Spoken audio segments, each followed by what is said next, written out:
68 years ago, a 5-year-old girl vanished without a trace on her way to school in Mill Creek, Pennsylvania, leaving her family shattered and an entire community gripped by panic. Authorities suspected the neighbor who worked as a mechanic, the same man who quietly left town right after the incident. But with no body recovered, and far too little evidence to pursue, the investigation eventually stalled. Yet through all those years, the desperate mother never gave up hope, clinging to the fragile belief that her daughter was still alive somewhere. Then one day, when an investigative journalist reopened the old case file, she uncovered one critical detail that everyone had overlooked. A tiny object in a faded crime scene photograph, no bigger than a fingernail, lying in the dirt beside the abandoned bicycle. A detail that could turn the entire case upside down and shock the world in a way no one saw coming. Before we dive into this shocking story, let us know in the comments where you're watching from. And if you like this video, don't forget to hit subscribe. In 1957, Mill Creek, a small town nestled among the hills of Pennsylvania, moved to the slow rhythm of post-war America. Wooden houses lined the dusty main road, where people still greeted each other with a nod every morning, and kids rode their bikes past the old post office on their way to school. On the edge of town, the Thompson family lived in a white-painted house with a weathered porch. Thomas Thompson, a former soldier, now worked as a steel worker in Altoona. He rose early, brewed strong black coffee, and quietly got ready for his shift. His wife Margaret gave piano lessons from home, and occasionally taught the neighborhood kids a few basic notes. She was a patient, orderly woman who loved keeping things clean and jotting everything down in a little notebook. Between them was their only daughter, 5-year-old Mia Thompson, with gray eyes and blonde hair, always tied with a pink ribbon. She was lively, loved to draw, and had a habit of carrying a small sketchbook to capture anything that caught her eye. That morning, the sky was clear, a light mist still clinging to the grass. The radio played a children's program while the smell of coffee filled the kitchen. Margaret fixed breakfast. Thomas read the Huntington Daily News and Mia ate while asking her dad if he had the night shift that day. After the meal, Thomas kissed his daughter on the forehead before heading out. Margaret retied the bow in Mia's hair, helped her put on her backpack, and wheeled the little red bicycle, a recent birthday gift, out to the yard. The dirt road to school ran between 2 rows of maple trees, just over a mile from the house. Mia usually rode alone, stopping now and then to pick flowers or wave to familiar faces along the way. Mrs. Emma Fielding, a neighbor 2 houses down, was watering her plants on the porch when she saw Mia's tiny figure ride past. Behind her, an old moss-green pickup slowed down, then turned onto a parallel side road. She only glanced at it, assuming it was a delivery truck. The rest of the morning unfolded normally in town. Margaret taught her first piano lesson of the day, the notes drifting out through the open windows. When noon approached, she got up to prepare lunch and suddenly noticed an unusual quiet in the house. Habit made her glance at the wall clock. Too much time had passed. Mia should have been home by now. She threw on a coat, stepped outside, and walked the familiar road. The sun slanted through the trees, the ground covered in dry leaves. Margaret called her daughter's name, calmly at first, then with growing urgency. No answer. The wind carried her voice into the empty air. She passed the small bridge, reached the turn where the dirt road entered the woods. Beneath an oak tree, something pink stood out against the earth, the familiar ribbon she had tied in Mia's hair that morning. Dust clung to the fabric, one edge slightly torn. Margaret bent down, picked it up, her hands trembling violently. She looked around for the small bicycle, but saw only faint tire tracks that disappeared around the bend. She hurried to Mrs. Fielding's house. The neighbor said she hadn't noticed anything unusual except the green truck that morning. In that moment, cold terror flooded through her. What Margaret didn't know in that moment, what no one in Mill Creek could have known, was that the events of that seemingly ordinary morning had already set into motion a mystery that would haunt an entire town for more than half a century. To understand what really happened to Mia Thompson, we need to go back to the beginning. Back to the last morning anyone in Mill Creek saw her as the little girl with the pink ribbon. Back to the moment when a peaceful summer day turned into every parent's worst nightmare. This is where our story truly begins. By 2 o'clock that afternoon, word had spread through Mill Creek like wildfire through dry grass. Margaret's frantic calls to neighbors had triggered a chain reaction. Mrs. Fielding telephoned the sheriff's office. Her husband ran to the post office to alert the postmaster. Within the hour, the fire department bell, normally reserved for emergencies, began to toll across the valley, its deep metallic clanging summoning every able-bodied person in town. The peaceful rhythm of Mill Creek shattered completely. Men left their farms mid-task, tools abandoned in the fields. Women closed their shops early, flipping signs to "closed" without explanation. Teachers dismissed school early, sending confused children home with warnings to stay indoors. By 3 o'clock, more than 100 volunteers had gathered at the town square, their faces etched with worry and determination. Sheriff Robert Haynes arrived in his patrol car, dust billowing behind him as he pulled up to the Thompson house. He was a tall man in his late 40s, with silver-streaked hair and the weathered face of someone who'd spent most of his life outdoors. He'd been sheriff for nearly 15 years, dealing mostly with livestock disputes, minor thefts, and the occasional drunk driver. Nothing like this. Never anything like this. Margaret met him at the door, her face pale, the pink ribbon still clutched in her trembling hand. "She didn't come home," Margaret whispered, her voice barely audible. "She always comes home." Haynes took the ribbon carefully, studying it with the practiced eye of a man who understood that small details mattered. "When did you last see her, Mrs. Thompson?" "This morning. Around 7:30. She rode her bicycle to school, like always." Margaret's voice cracked. "I should have driven her. I should have." "You couldn't have known," Haynes said gently, though his jaw tightened. He turned to his deputy, a young man named Frank Morris who looked barely old enough to shave. "Get everyone organized. I want search parties of at least 5 people each. Nobody goes alone. Check the woods, the creek, old barns, abandoned sheds, anywhere a child might hide or get trapped." Morris nodded and hurried off, already calling out instructions. Haynes organized the volunteers with military precision, dividing them into groups based on their knowledge of the area. Farmers who knew every trail and hunting path took the woods. Men from the fire department headed toward the creek and surrounding ponds. Women stayed near the roads, walking slowly, calling Mia's name, checking drainage ditches and culverts. The search dogs arrived just after 4 o'clock, borrowed from a county 2 towns over. German shepherds with keen noses and alert eyes, straining at their leashes, eager to work. Their handler, a grizzled man named Joe Brennan, gave them Mia's pillowcase to smell, her scent still fresh on the fabric, and released them toward the road where the ribbon had been found.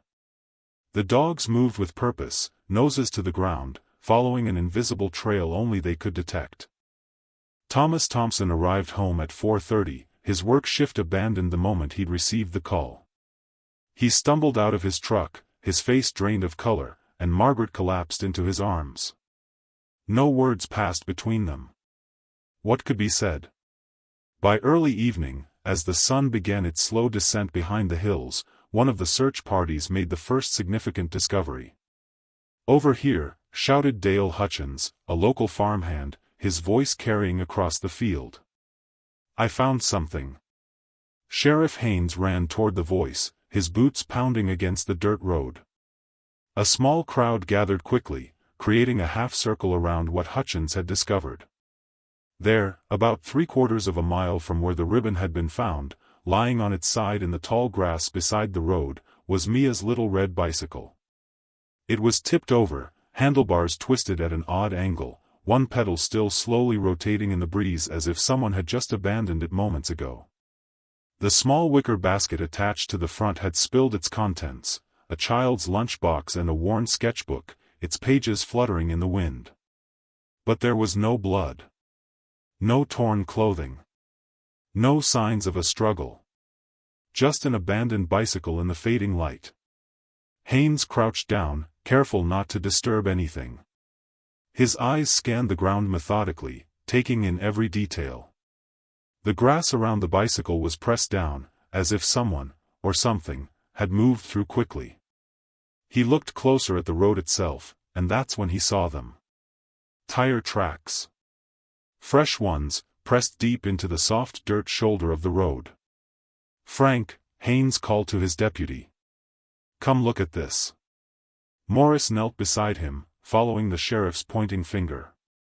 The tracks were wide, deep grooves with a distinct herringbone pattern. They were far too large to belong to any passenger car, and the tread depth suggested a heavy vehicle, likely a truck. What made them unusual was the uneven wear pattern on the left tire, creating a slightly asymmetrical impression. "Those aren't from any farm truck around here," Hutchins said, leaning over their shoulders. "I know every vehicle in this county. Never seen treads like that." Haynes stood, brushing dirt from his knees. Everyone stepped back. "I don't want this area contaminated." He turned to Morris. "Get photographs of these tracks before we lose the light. And send someone to interview every person who drove this road today." As the sun dipped below the horizon, painting the sky in shades of orange and purple, the search parties returned to town one by one, their faces grim, their hands empty. No trace of Mia Thompson beyond the ribbon and the bicycle. That night, Haynes gathered witness statements in his small office above the general store. One by one, neighbors came forward with fragments of information, pieces of a puzzle that refused to form a complete picture. Mrs. Emma Fielding sat across from his desk, her hands folded tightly in her lap. "I was watering my geraniums when Mia rode past," she said, her voice steady but strained. "She waved at me, like she always does. Such a sweet child." "Did you notice anything unusual?" Haynes asked, pen poised above his notepad. Emma hesitated, her eyes distant as she replayed the memory. "There was a truck. Moss green, I think. Or maybe dark green. It was behind her, moving slow. At first, I thought it was just someone being careful around a child on a bicycle. But then... Then what? It turned onto the side road that runs parallel to the school route. Almost like," she trailed off, struggling to find the right words. "Almost like it was following her, but trying not to be obvious about it." Haynes leaned forward. "Can you describe the truck more specifically? Make? Model? Any identifying marks?" "I'm not good with cars, Sheriff. It was older, I think. Had a dent in the rear fender, or maybe it was just shadows. I only saw it for a moment." She wrung her hands. "I should have paid more attention. I should have." "You did fine, Mrs. Fielding. This helps." Another witness, a man named Carl Benson who'd been walking his property line that morning, reported hearing a truck engine stall near the woods around the time Mia would have been riding to school. "Heard it cough and die, then start back up real quick," he said. "Didn't think nothing of it at the time, but it struck me as odd. Like someone killed the engine on purpose, then realized they needed to keep moving." By midnight, a pattern had emerged. A moss green pickup truck, older model, possibly with front-end damage. Seen in the area multiple times that morning. Driver unknown.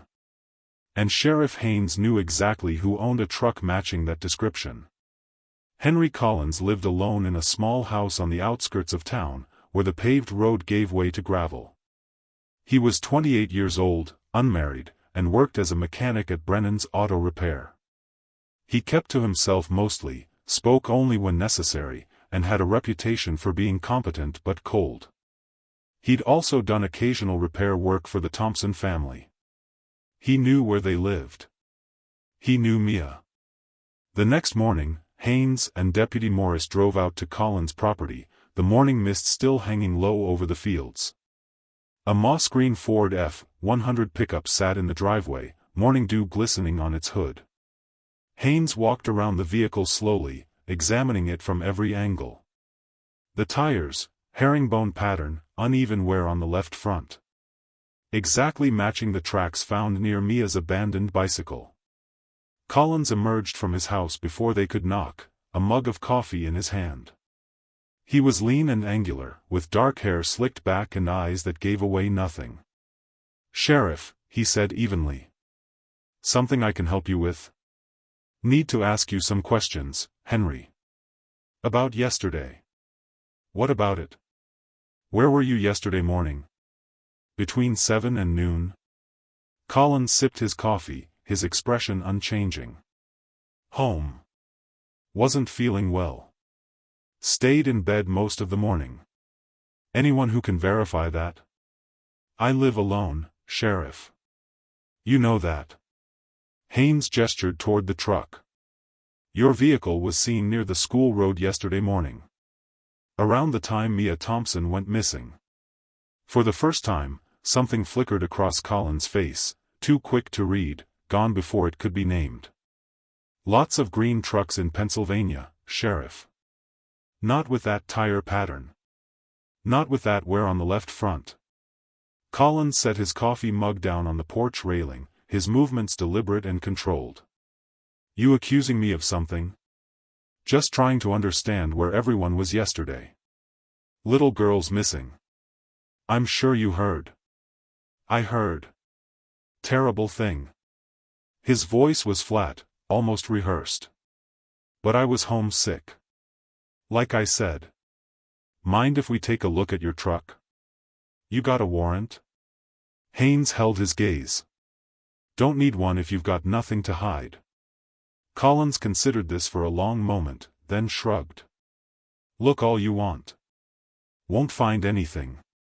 They searched the truck bed, the cab, under the seats. Nothing. No child's belongings, no signs of struggle, no trace of Mia Thompson. The vehicle was clean, almost too clean for a mechanic's work truck. "You always keep your truck this spotless?" Morris asked. "Cleaned it yesterday afternoon," Collins replied. "Had some oil spills I needed to wash out." "Yesterday afternoon? Right after a child went missing?" Collins's jaw tightened slightly. "Didn't know she was missing until evening. Just coincidence." Haynes stepped closer, close enough to see the faint shadows under Collins's eyes, the slight tension in his shoulders. "Henry, if you know something, anything, about what happened to Mia Thompson, now's the time to tell me." "I don't know anything, Sheriff. I was homesick. Ask anyone." He paused, his eyes hardening. "And unless you're planning to arrest me, I've got work to get to." They had no body. No witnesses who could definitively place Collins at the scene. No physical evidence beyond tire tracks that matched thousands of similar trucks across the state. No ransom note. No motive they could prove. Nothing but suspicion and a mother's grief. Haynes returned to his office that afternoon, the weight of failure settling heavy on his shoulders. He spread crime scene photographs across his desk, the pink ribbon, the abandoned bicycle, the tire tracks, and stared at them until his eyes burned. By week's end, the FBI had been called in. Agents in dark suits walked through town, interviewing the same witnesses, examining the same evidence, reaching the same dead end. Mill Creek remained gripped by fear and suspicion, neighbors eyeing each other warily, parents keeping their children closer than ever before. Henry Collins continued to work at the repair shop, his face expressionless, his routine unchanged. People whispered when he walked by. Some refused to let him work on their vehicles. But without proof, without evidence, there was nothing anyone could do. The case stalled. And as summer faded into autumn, as leaves turned gold and fell from the maple trees lining that dusty road, the search for Mia Thompson slowly, quietly, began to fade from daily conversation. The town wanted to move forward. Wanted to believe life could return to normal. But in the Thompson house, where a piano sat silent and a child's room remained untouched, normal would never exist again. Margaret Thompson stood at her daughter's bedroom door every night, the pink ribbon pressed against her heart, whispering the same prayer into the darkness. Please, God. Please let her be alive somewhere. And somewhere in town, Henry Collins sat alone in his workshop, shadows dancing across his face in the dim light, his secrets locked behind eyes that revealed nothing at all. 3 days after Mia's bicycle was found, the sky opened up. It started as a light drizzle on a gray Sunday morning, the kind of rain that whispered against windowpanes and turned dirt roads to mud. But by afternoon, it had transformed into a relentless downpour, sheets of water hammering down from clouds so dark they turned midday into twilight. Sheriff Haynes stood at the crime scene, rain streaming down his face, watching helplessly as nature erased what little evidence they had. The tire tracks, those distinctive herringbone patterns that had been their most concrete lead, melted into muddy pools. Footprints that might have told a story dissolved into shapeless puddles. The spot where the pink ribbon had been found became indistinguishable from the rest of the soaked earth. "Sheriff, we need to go," Deputy Morris called out, his voice barely audible over the drumming rain. "There's nothing left to preserve." Haynes didn't move. He stood there, water dripping from the brim of his hat, staring at the ground as if sheer willpower could bring the evidence back. But the rain didn't care about missing children or desperate mothers or leads that were slipping away like water through his fingers. By the time the storm passed 2 days later, Mill Creek had been transformed into a landscape of mud and puddles. And with it, any physical trace of what had happened to Mia Thompson had been washed away completely. In 1957, forensic science was still in its infancy. There was no DNA testing. The structure of DNA had only been discovered 4 years earlier, and its application to criminal investigations was decades away. Fingerprint analysis existed, but only on hard surfaces under controlled conditions, useless in outdoor crime scenes exposed to the elements. There were no security cameras, no cell phone records, no digital footprints to follow. Sheriff Haynes had only his eyes, his instincts, and witness testimony that grew hazier with each passing day. The FBI agents who'd arrived with such promise packed their briefcases after 10 days, their investigation yielding nothing new. Without a body, without physical evidence, without a confession, the lead agent told Haynes grimly, "There's nothing more we can do here. We'll keep the case open, but..." He didn't need to finish the sentence. They both knew what "but" meant. Haynes spent sleepless nights poring over his notes, replaying every interview, re-examining every photograph until the images blurred together. He drove past Henry Collins's house at odd hours, hoping to catch something, anything, that might break the case open. But Collins maintained his routine with mechanical precision: work, home, occasional trips to the general store. Nothing suspicious. Nothing actionable. 6 weeks after Mia disappeared, Haynes sat in his office with the case file spread before him, a half-empty bottle of whiskey beside his typewriter. His hands shook slightly as he typed the words he'd been dreading. Case status: suspended. Insufficient evidence to proceed with prosecution. No body recovered. Primary suspect uncooperative but cannot be charged. Case to remain open pending new evidence. He pulled the page from the typewriter, stared at it for a long moment, then filed it away in a manila folder that he placed in the bottom drawer of his cabinet. File 57 MC00004. The numbers felt cold, impersonal. A 5-year-old girl reduced to a reference number in a filing system. Haynes would carry the weight of that failure for the rest of his life. On a Wednesday morning in late August, Mrs. Fielding noticed something odd while walking past Henry Collins's house. The moss green pickup was gone. Not just parked elsewhere, gone. The driveway sat empty, oil stains on the gravel the only evidence a vehicle had ever been there. She mentioned it to her husband, who mentioned it to the postmaster, who mentioned it to Sheriff Haynes. By that afternoon, Haynes was at Collins's door, knocking with increasing force. No answer. He peered through the windows. Empty. Furniture still in place, but personal items cleared out. In the workshop behind the house, tools hung on their pegboards, but Collins's toolbox, the one he carried everywhere, was missing. Henry Collins had left Mill Creek quietly, without notice, without forwarding address. He'd given no resignation to his employer, paid no final bills, said no goodbyes. He'd simply vanished in the night like smoke dissolving into darkness. The town's suspicion, already simmering, boiled over into certainty. He ran because he's guilty, people whispered in the general store, at church, across backyard fences. Innocent men don't flee. But suspicion wasn't evidence.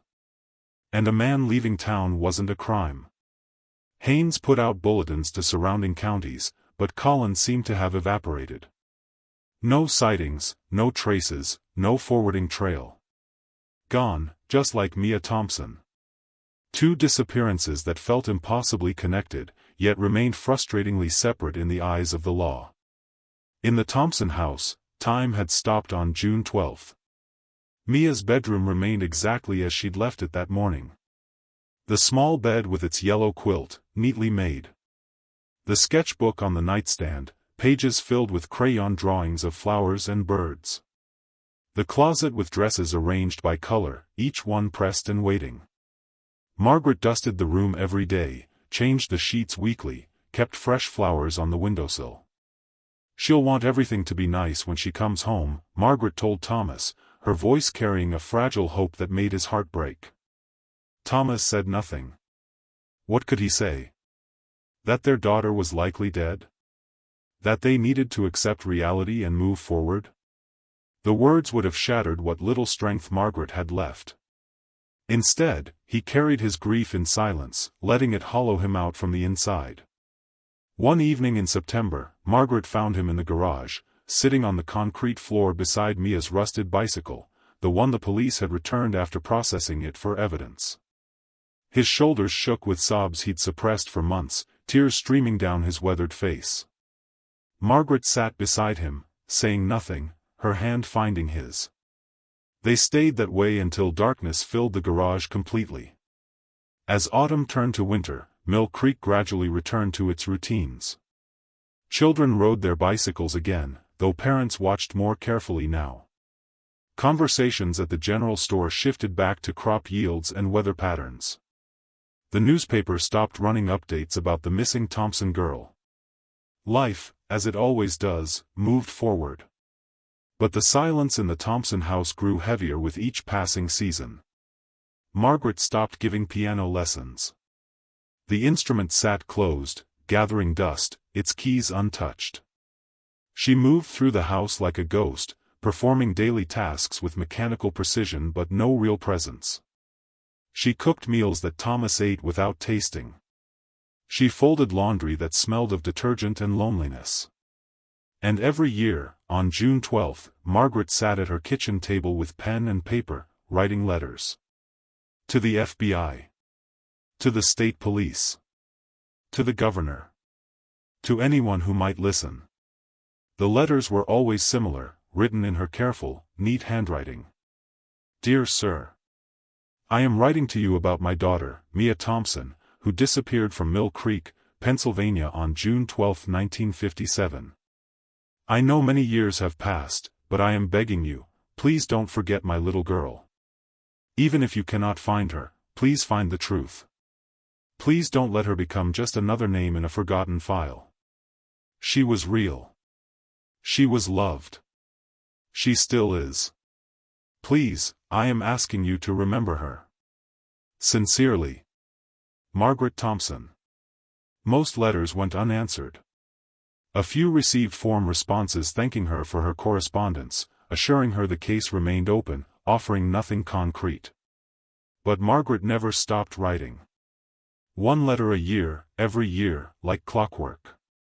A mother's vigil in ink and paper. The townspeople, with the gentle cruelty of time, began to treat the Thompsons differently. Not with malice, but with uncomfortable pity. Conversations stopped when they entered rooms. Neighbors avoided eye contact.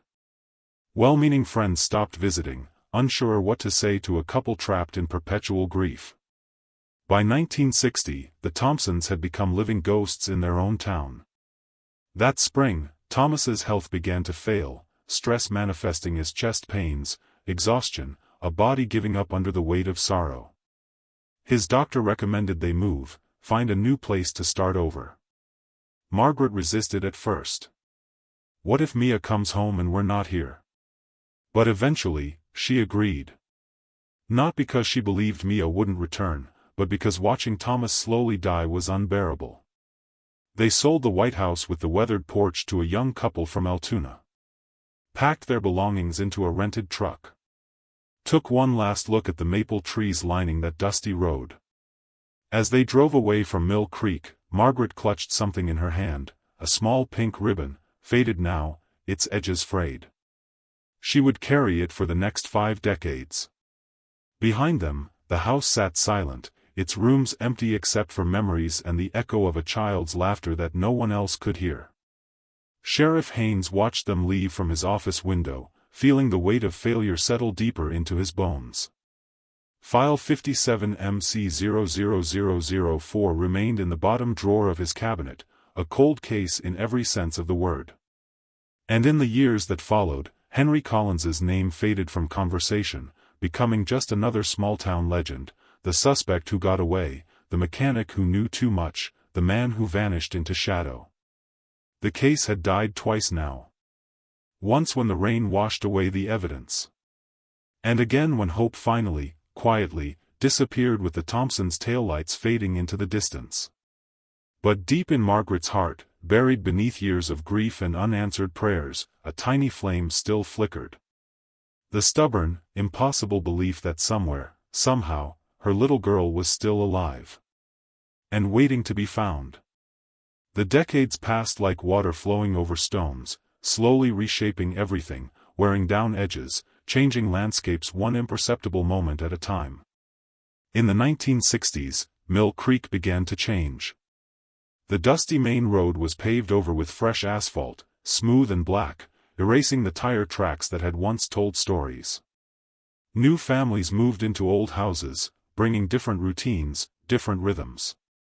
The post office expanded.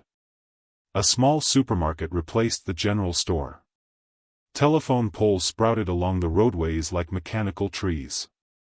Children who had never known Mia Thompson rode bicycles freely down those same maple-lined streets, oblivious to the ghost that haunted their parents' memories. By the 1970s, the town had almost completely turned over. Young couples who'd arrived seeking affordable housing had no knowledge of the pink ribbon or the abandoned bicycle or the mechanic who'd disappeared in the night. To them, Mill Creek was just a quiet Pennsylvania town with good schools and reasonable property values. The few who remembered, Sheriff Haynes, Mrs. Fielding, the farmers who'd searched the woods, grew older, their memories fading like photographs left too long in sunlight. At church socials and town meetings, they sometimes mentioned the Thompson girl in hushed tones, but the story had lost its sharp edges, becoming legend rather than lived experience. And in a small apartment in Harrisburg, Margaret Thompson sat at her kitchen table every June 12th, writing the same letter she'd written the year before, and the year before that, and every year since 1957. Margaret and Thomas had moved 3 times in the first decade after Mia's disappearance. First to Harrisburg, where Thomas found work at a printing company. Then to a smaller apartment when his health declined. Finally to a ground-floor unit near a hospital, when the chest pains became too frequent to ignore. Thomas grew thin and gray, his body carrying grief like a physical weight. He rarely spoke about Mia, not because he'd forgotten, but because remembering hurt too much. He went to work, came home, read the newspaper in silence, and went to bed early. On a cold morning in February 1984, Margaret woke to find Thomas hadn't. He'd died quietly in his sleep, his face peaceful for the first time in decades. The death certificate listed heart failure as the cause, but Margaret knew better. Her husband had died of a broken heart 27 years earlier. His body had simply taken that long to catch up. At the funeral, only a handful of people attended, distant relatives, a few co-workers, no one from Mill Creek. Margaret stood by the casket in a black dress, her hair now completely white, her hands clutching a worn pink ribbon that she'd carried in her purse every day since 1957. "You can rest now," she whispered to Thomas. "I'll keep watching for both of us." And she did. Every year, without fail, the letters went out. To the FBI field office in Philadelphia. To the Pennsylvania State Police. To cold case units that were established in the 1990s. To television programs that featured unsolved mysteries. To newspapers on slow news days. Margaret's handwriting grew shakier with age, the loops and curves less certain, but the message remained the same. "Please don't forget my little girl." Most organizations sent form letters in response, polite, professional acknowledgments that the case remained open but inactive. Some sent nothing at all. A few actually called, usually junior investigators tasked with reviewing old files, asking the same questions Margaret had answered 100 times before. "Can you describe what she was wearing that morning? Did your daughter have any identifying marks? Had there been any unusual activity around your home in the days before her disappearance?" Margaret answered patiently, hope flickering with each call, then dimming when weeks passed with no follow-up. In 1995, she was interviewed for a local news segment about unsolved cases. The reporter was young, earnest, clearly moved by the elderly woman's determination.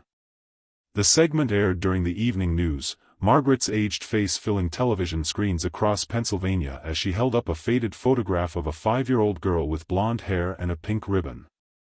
"She'd be 43 now," Margaret said to the camera, her voice steady despite the tremor in her hands. "I just want to know what happened to my daughter. Even if the worst has happened, I need to know. A mother deserves to know."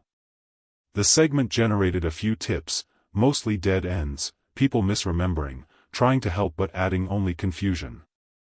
The case remained cold. Margaret remained vigilant. In 1972, on a rain-slicked highway outside Pittsburgh, Henry Collins died behind the wheel of a different truck, a newer model, blue instead of green, when he lost control on a curve and struck a concrete barrier. The accident report listed the cause as driver error, possibly due to fatigue. There were no witnesses. Collins was alone, as he'd been for most of his life since leaving Mill Creek. He was buried in a cemetery on the outskirts of the city, a simple gravestone marking his plot, Henry James Collins, 1929 to 1972.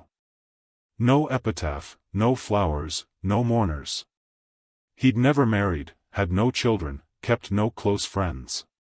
The few possessions found in his apartment, some tools, a few changes of clothes, a savings account with $843, were handled by the state and eventually disposed of when no relatives came forward. Whatever secrets Henry Collins had carried died with him on that rainy highway, buried 6 feet deep beneath Pennsylvania soil. When word of his death reached Mill Creek months later through a chance encounter between former residents, the reaction was mixed. Some felt cheated of justice. Others felt vindicated in their suspicions. Sheriff Haynes, now retired and struggling with emphysema, simply nodded when he heard the news. "Guess we'll never know for sure now," he said quietly, then poured himself another whiskey. The moss-green Ford F-100 that Collins had owned, the truck with the distinctive herringbone tire treads, had been sold years earlier, passed through 3 different owners, and finally ended up in a junkyard outside Altoona. By 1978, it had been crushed into a cube of compacted metal and melted down for scrap. The physical evidence had been destroyed by rain in 1957. Now even the vehicle itself had been erased from existence. Behind an old shed on what used to be the Thompson property, Mia's little red bicycle slowly succumbed to time and weather. The new owners, the third family to live in the house since the Thompsons left, had discovered it during a property cleanup in 1965. Not knowing its significance, they'd simply leaned it against the back of the shed, intending to dispose of it eventually but never getting around to it. Years passed. Vines crept up the shed's walls, wrapping around the bicycle's frame like green fingers reclaiming what humans had abandoned. Rust spread across the metal, the red paint flaking away in patches. The rubber tires cracked and deflated. The wicker basket, once filled with a lunch box and sketchbook, rotted into brittle fragments. By the 1990s, the bicycle was barely recognizable, a skeletal frame half buried in vegetation, more sculpture of decay than actual object. Neighborhood children sometimes glimpsed it while playing in the woods behind the property, inventing ghost stories about the haunted bike, without knowing how close to truth their stories came. The house itself changed hands 2 more times. Families moved in, raised children, moved out. The floorboards where Mia had practiced walking creaked under different footsteps. The kitchen where Margaret had prepared that last breakfast filled with different aromas. The bedroom where a pink ribbon had once hung now painted blue, then yellow, then beige. The building remembered nothing. Only the land held echoes of what had been. In the basement of the Pennsylvania State Police Headquarters, File 57MC00004 sat in a metal cabinet among thousands of other cold cases. The folder had thickened over the decades, witness statements, investigation reports, Margaret's letters carefully filed and cross-referenced. Someone had added a sticky note to the front at some point in the 1980s, "Mother still active." Annual letters. Young investigators occasionally pulled the file during slow periods, reading through the case with fresh eyes, hoping to spot something their predecessors had missed. But 1957 was a different world: no DNA, no computer databases, no surveillance footage. The evidence was what it was, insufficient. In 1998, the file was digitized, the physical papers scanned into a computer system, making it easier to access but no easier to solve. The digital file received the same classification as its physical counterpart: missing child. No resolution. Case status: inactive. Sheriff Robert Haynes died in 1989, taking with him the visceral memory of standing in the rain, watching evidence dissolve. Mrs. Emma Fielding passed away in 1996, her final mention of Mia Thompson coming during a conversation with her granddaughter. "Always wondered what happened to that poor little girl." One by one, the people who'd lived through June 12, 1957, faded away, their first-hand knowledge disappearing with them. The case wasn't just cold. It was frozen in time, preserved but lifeless, like an insect trapped in amber. For 53 years, File 57MC00004 slept. Margaret Thompson turned 87 in 2009, her body frail, her eyesight failing, but her ritual unchanged.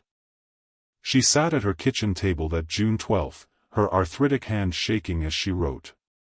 "Dear Sir, I know I've written to you many times before. I know it has been 52 years. But I cannot stop. I will not stop. Please, don't forget my little girl." She sealed the envelope, addressed it with trembling fingers, and placed it in her mailbox. The letter arrived at the Pennsylvania Cold Case Division 3 days later, where it was logged, filed, and added to the digital record. A clerk noted, "Victim's mother, age 87. Still corresponding." The file was returned to its digital folder. The case remained closed. But sometimes, the universe has a different plan. Sometimes, all it takes is one person, one curious mind with too much time and too many questions, to look at an old file and see not a dead end, but a story demanding to be told. And in 2010, that person opened File 57MC00004 for the first time in over a decade. Her name was Eleanor Reed. And she was about to change everything. Eleanor Reed was 29 years old when she stumbled across Mia Thompson's case, and she'd already developed a reputation for being relentless. She worked for the Philadelphia Inquirer, specializing in cold cases and forgotten crimes, stories that other journalists had abandoned as too difficult or too old to matter. But to Eleanor, age didn't diminish importance. A victim was a victim whether they'd disappeared yesterday or 50 years ago.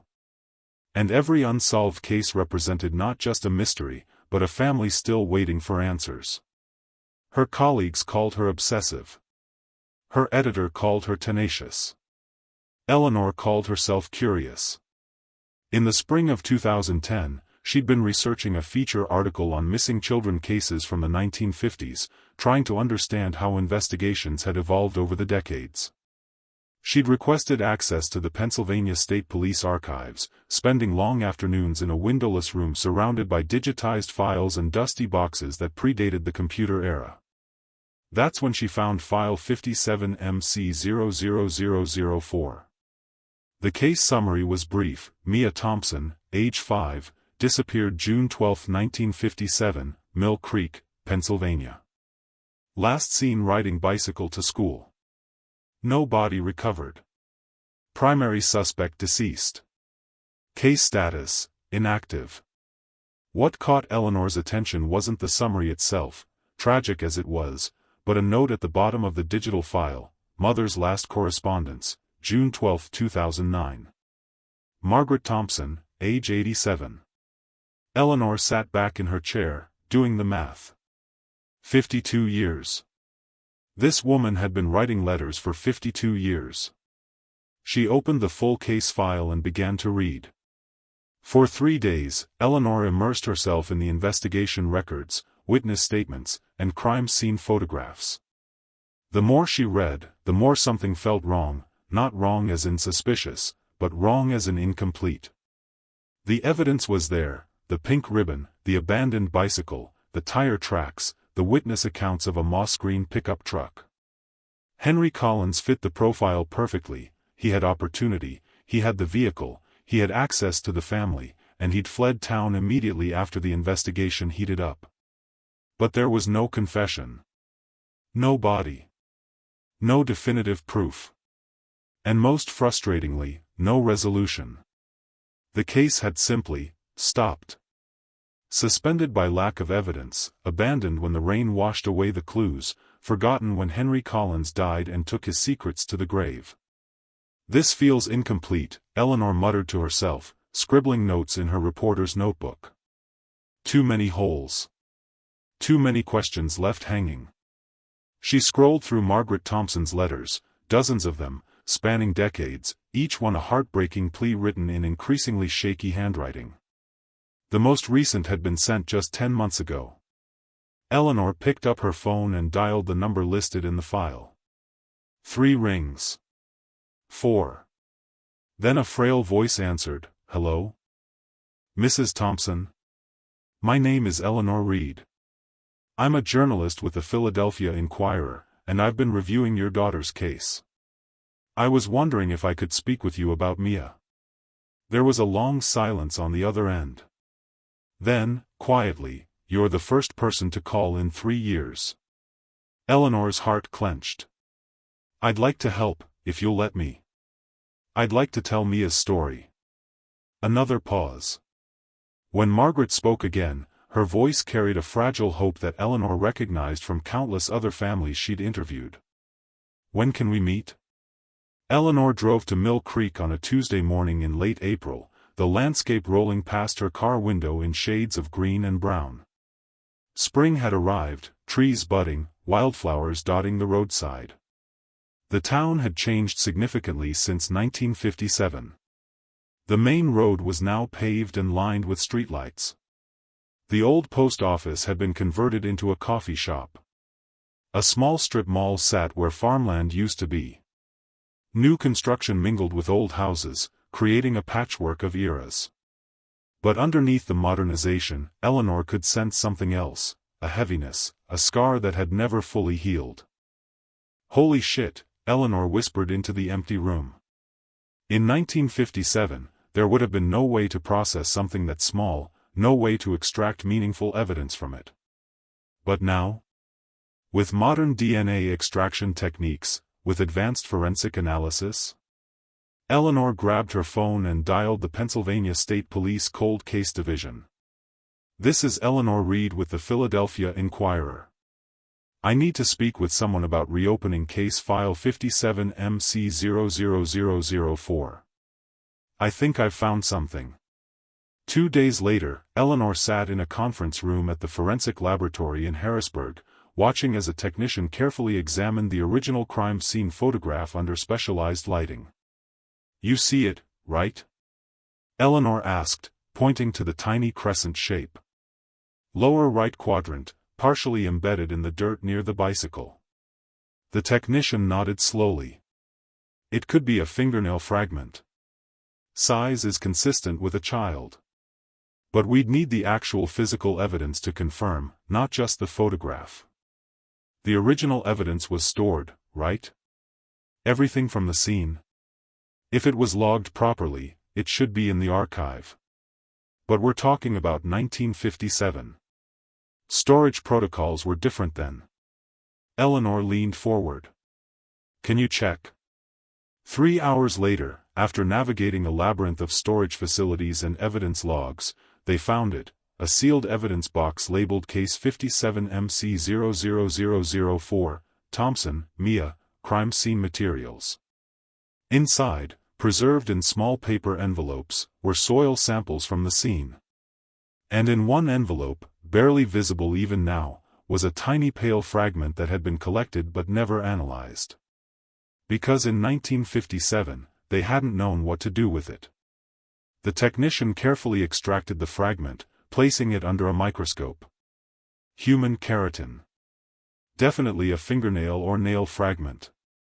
Can you extract DNA from it? After 53 years? It's degraded, but, the technician looked up, meeting Eleanor's eyes.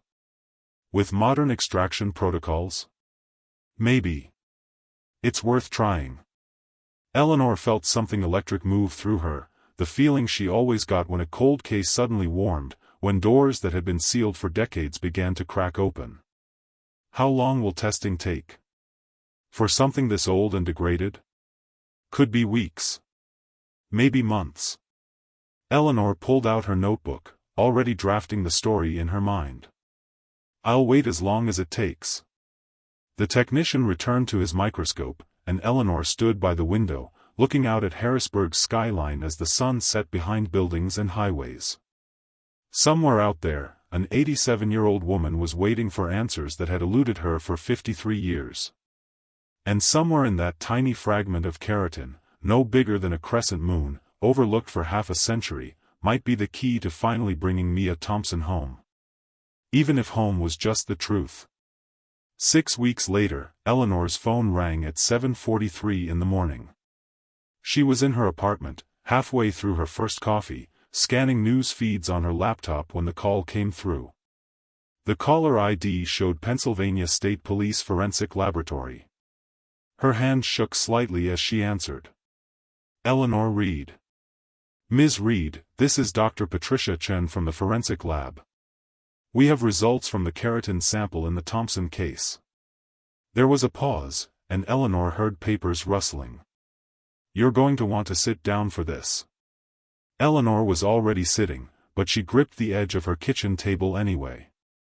What did you find? We successfully extracted degraded DNA from the fingernail fragment using ancient DNA recovery protocols, the same techniques used for archaeological specimens. The sample was severely compromised after 53 years, but we recovered enough genetic material for analysis. And? The DNA definitively belongs to a female child, blood type A positive, consistent with Mia Thompson's medical records from 1957. We compared it against mitochondrial DNA we obtained from Margaret Thompson through a cheek swab. Maternal lineage confirmed, this fingernail belonged to Mia Thompson. Eleanor's heart pounded. So we have physical proof she was at the crime scene. We have more than that. Dr. Chen's voice carried an edge Eleanor couldn't quite identify: excitement? Disbelief? We ran the DNA profile through several databases as part of our standard protocol. Criminal databases first, then missing persons, then, as a long shot, we ran it through genealogy databases that people use for ancestry research. And? Ms. Reed, we got a hit. A 99.7% familial match. Eleanor's coffee cup stopped halfway to her lips. Wait. A match? But Margaret Thompson is 88 years old, she's the only living relative we know of. Not Margaret. Someone else. Someone whose DNA indicates they're either Mia Thompson's identical twin, or, Dr. Chen paused, letting the impossibility of what she was about to say settle into place. Or they are Mia Thompson. The apartment went completely silent except for the hum of Eleanor's refrigerator. That's impossible, Eleanor whispered. Mia Thompson disappeared in 1957. She'd be 58 years old now. Are you telling me? I'm telling you that somewhere in the United States, there's a living person whose DNA is a near-perfect match to that fingernail. And according to genealogy records, this person is approximately the right age. Eleanor's mind raced through possibilities, each more impossible than the last. Who is it? Where are they? The DNA match is registered under the name Mary Coulson. Age 58. Current residence, Jacksonville, Florida. According to public records, she's an elementary school teacher. Married, no children. She submitted her DNA to a genealogy service 3 years ago, probably looking for relatives. Does she know? Have you contacted her?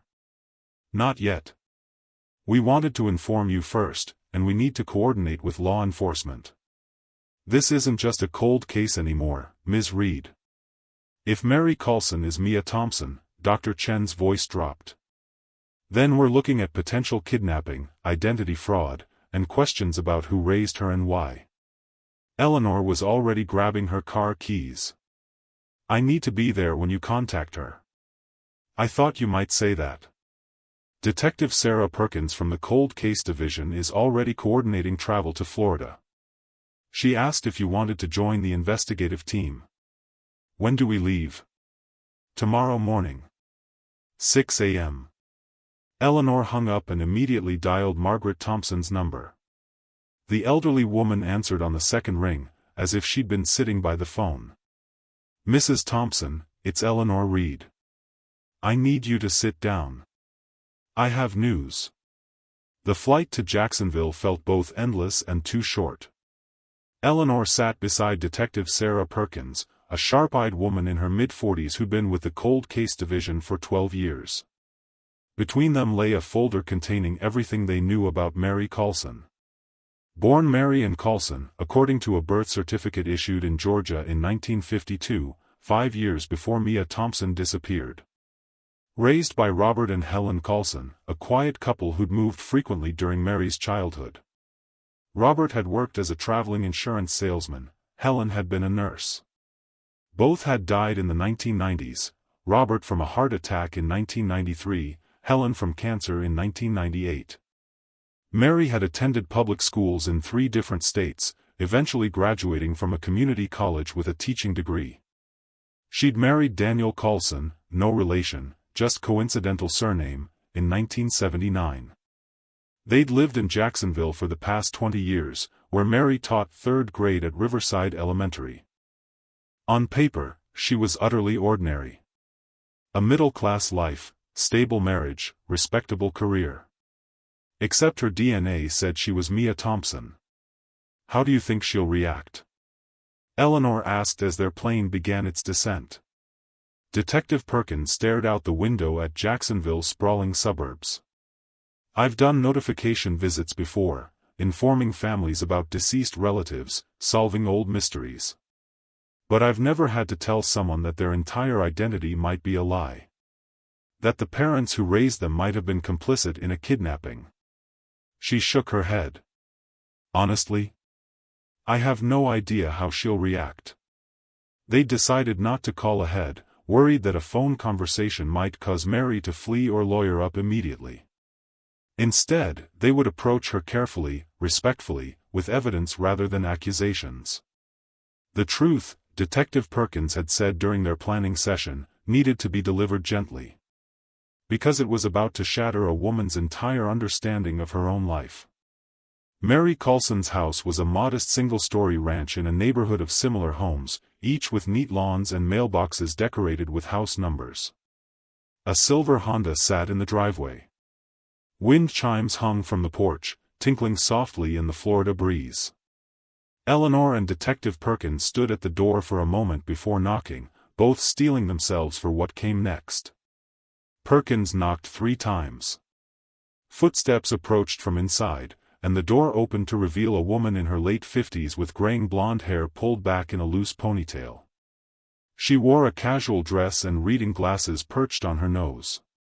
Her eyes, gray eyes, Eleanor noted, were kind but curious. "Can I help you?" Mary asked, her voice carrying a slight southern accent.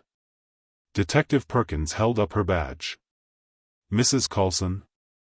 "I'm Detective Sarah Perkins with the Pennsylvania State Police Cold Case Division. This is Eleanor Reed, an investigative journalist. We need to speak with you about a very sensitive matter. May we come inside?" Mary's expression shifted from curiosity to concern. "Pennsylvania? I've never even been to Pennsylvania. Is this about someone I know?" "It might be about you, Mrs. Coulson. Please, may we sit down?"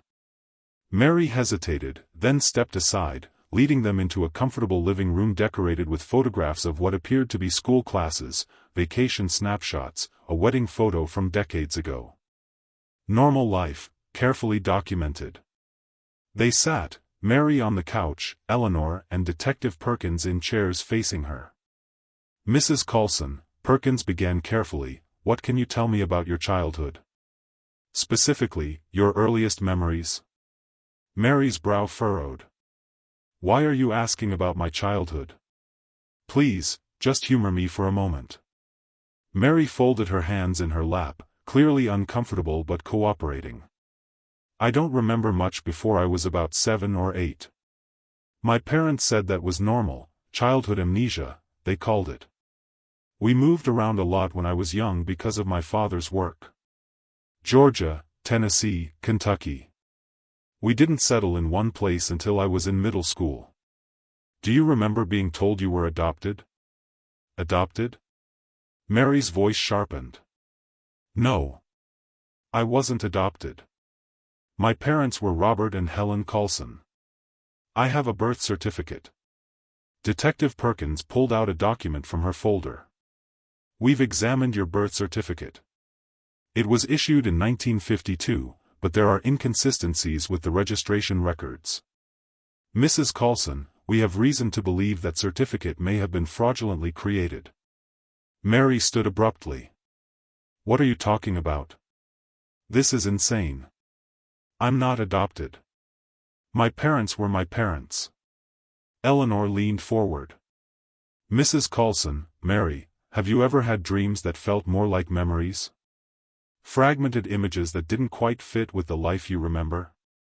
Mary froze, her face going pale. "How did you? What kind of dreams?" Eleanor pressed gently. Mary sat back down slowly, her hands trembling. "I've had the same dream since I was a child. Just fragments, really. A woman playing piano. The smell of coffee. Maple trees lining a dirt road. And," she closed her eyes. "A pink ribbon. Someone tying a ribbon in my hair. And a voice calling a name, but not Mary. Something else. Something that sounds like," she opened her eyes, tears beginning to form. "Like Mia." The room went silent except for the ticking of a wall clock. Detective Perkins opened her folder and pulled out a photograph, the one from 1957, showing a 5-year-old girl with blonde hair and gray eyes, wearing a pink ribbon, smiling at the camera. "Mrs. Coulson, do you recognize this child?" Mary took the photograph with shaking hands, staring at it for a long moment. She looks like my school pictures from when I was young. But I've never seen this photo before." She looked up, confusion and fear warring in her expression. "Who is she?" "Her name was Mia Thompson. She disappeared from Mill Creek, Pennsylvania on June 12, 1957. She was 5 years old." Detective Perkins paused. "Mary, we've conducted DNA analysis on evidence from that case. Your DNA, from the genealogy database you submitted to 3 years ago, is a 99.7% match to Mia Thompson's biological material." Mary's hands went limp, the photograph falling to her lap. That's not possible." "We believe it is possible," Eleanor said softly. "We believe you are Mia Thompson. We believe you were taken from your family in 1957, given a new identity, and raised as Mary Coulson.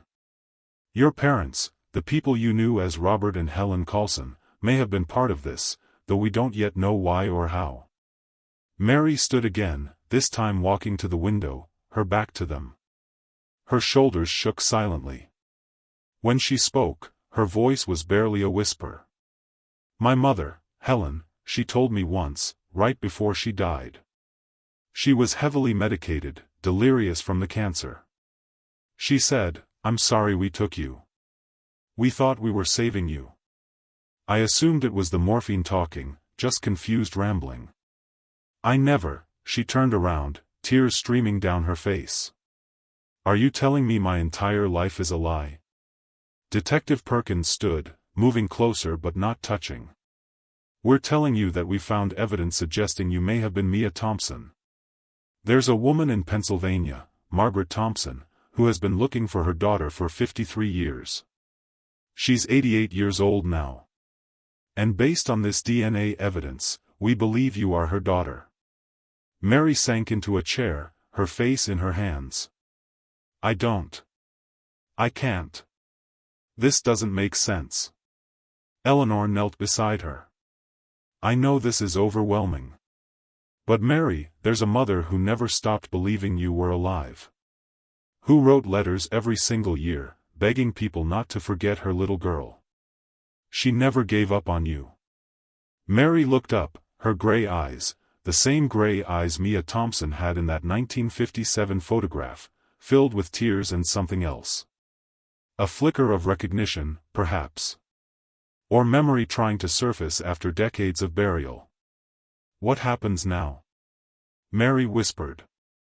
Detective Perkins sat down across from her. "Now, we verify everything. We'll need a direct DNA sample from you to confirm the match. We'll need to investigate how this happened, who was involved, what their motivations were. And when you're ready," she paused. "There's someone who would very much like to meet you." "My mother," Mary said softly. Then she corrected herself, her voice breaking, "Margaret."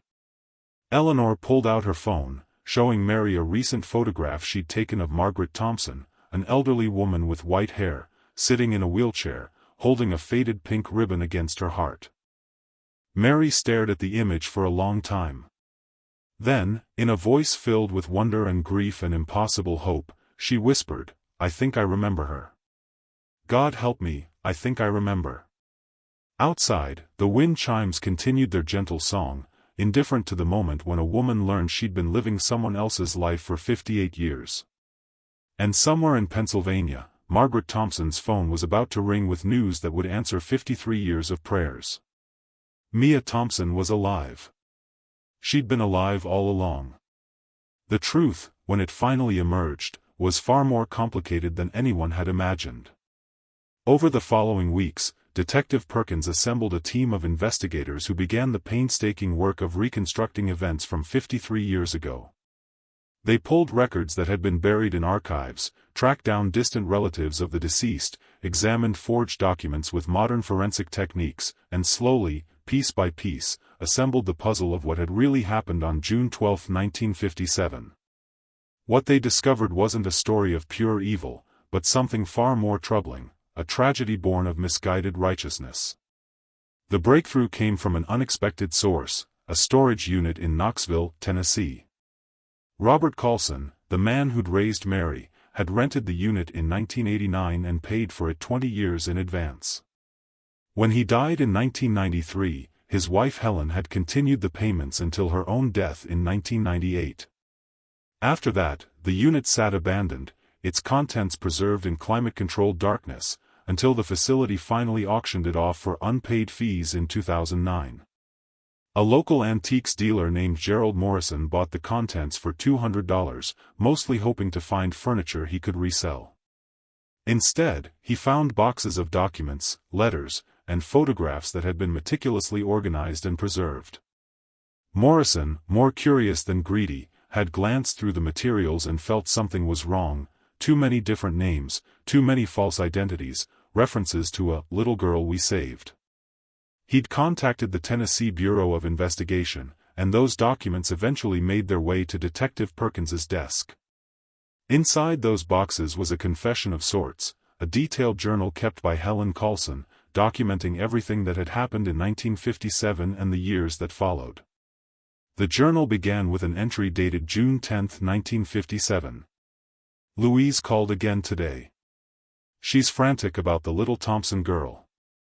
Says she's seen bruises on the child's arms, heard arguments from the house late at night. She's convinced Thomas Thompson is hurting his daughter. Henry doesn't want to get involved, says it's not our business, but Louise won't let it go. She keeps saying someone needs to do something before it's too late. Detective Perkins read the entry aloud in her office, Eleanor sitting across from her, both women trying to process what they were learning. Louise Harper, Perkins said, pulling up genealogy records on her computer. Henry Collins's cousin. She worked as a domestic helper for several families in Mill Creek. According to employment records, she cleaned houses for the Thompsons twice a month. So she had access, Eleanor said. She was inside their home. And apparently she believed she was witnessing abuse. Perkins flipped through more journal entries. But was she? They cross-referenced Helen's journal with medical records from 1957. Mia Thompson had visited the local doctor 3 times that year, once for a routine checkup, once for a minor cold, and once after falling from a tree and scraping her knee. No documented injuries consistent with abuse. No reports filed with authorities. No evidence that Thomas Thompson had ever harmed his daughter. Louise Harper saw what she wanted to see, Eleanor said quietly. Or maybe she misinterpreted normal childhood accidents as something sinister. The journal continued, documenting Louise's growing obsession with saving Mia Thompson. She'd confided in her cousin Henry, who initially dismissed her concerns but eventually became convinced, or simply gave in to Louise's relentless pressure. June 11, 1957, Henry finally agreed. Tomorrow morning, when the little girl rides to school, he'll intercept her. Louise will meet them at the state line. Robert and I will be waiting in Kentucky. It has to be quick, clean. The child can't stay in Pennsylvania. By the time anyone realizes she's gone, she'll be safe with us, far away from her father's fists. Jesus Christ, Perkins whispered. They planned it. They actually planned to kidnap her. Eleanor read ahead, her hands trembling slightly. They believed they were heroes. The events of June 12, 1957 unfolded exactly as Louise and Henry had planned. Henry Collins followed Mia on her bicycle route in his moss green pickup, waiting until she reached a stretch of road hidden from direct view of any houses. He pulled alongside her, rolled down his window, and called out that her father had been in an accident at the steel mill, that her mother had sent him to bring Mia to the hospital immediately. Mia, recognizing Henry as the mechanic who'd fixed her family's car, trusted him. She climbed into the truck willingly, her bicycle left abandoned beside the road. The pink ribbon fell from her hair during the hurried transfer, unnoticed in the grass. Henry drove quickly to a predetermined meeting point 15 miles outside Mill Creek, where Louise Harper waited in her own vehicle. They transferred Mia to Louise's car, and Henry returned to Mill Creek alone, parking his truck behind his workshop and waiting for the inevitable investigation. Louise drove through the night, crossing state lines into Kentucky, where Robert and Helen Coulson, friends of Louise's from nursing school, waited with forged documents already prepared. Helen's journal entry from June 13, 1957 described their first meeting with the confused, frightened child. She keeps asking for her mother. Keeps saying her name, Mia Thompson. We tell her she's safe now, that she's going to have a new name, a new life. Louise says the father was dangerous, that we saved her from something terrible. But looking at this little girl's face, I wonder, what have we done? Over the following weeks, they executed their plan with disturbing efficiency. Robert Carlson, working in insurance with access to official documents, created a birth certificate for Mary and Carlson, backdated to 1952. They moved frequently, never staying in one place long enough for questions to arise. They told Mia, now Mary, that her previous life had been dangerous, that bad people had hurt her, that she was safe now but could never go back. They essentially gaslit a 5-year-old child into forgetting her own identity. Helen's journal showed growing doubt over the years. March 1960, Mary asked about her real parents today. I told her we are her real parents, that the other memories are just bad dreams. She's starting to believe it. God forgive us. November 1965, I saw Margaret Thompson's letter in the newspaper, begging for information about her daughter. My hands shook so badly I couldn't hold the paper. Louise still insists we did the right thing, that we saved Mary from an abusive home. But I've never seen any evidence of that abuse. Only a mother's grief. April 1972, Henry Collins died today. Car accident. Louise called, sobbing. She said maybe it's God's punishment for what we did. I don't know what to believe anymore. Mary is 17 now, about to graduate high school. She has no memory of Pennsylvania, no memory of being Mia Thompson. Have we saved her, or have we stolen her entire life? Detective Perkins tracked down Louise Harper's remaining family, a niece who'd been too young in 1957 to know what had happened but who'd found letters after Louise's death in 1988. Aunt Louise carried tremendous guilt, the niece said during the interview, her voice heavy with old family shame. She told me once, near the end, that she'd made a terrible mistake. That she'd seen what she wanted to see, believed what she needed to believe to justify taking that little girl. She said she'd convinced herself Thomas Thompson was a monster, but she'd never actually witnessed him hurt his daughter. Just assumed. And by the time she realized she might have been wrong, it was too late to undo what they'd done. The investigators found no evidence that Thomas Thompson had ever been abusive. Interviews with neighbors, family friends, and Margaret Thompson herself painted a picture of a quiet, hard-working father who'd loved his daughter deeply.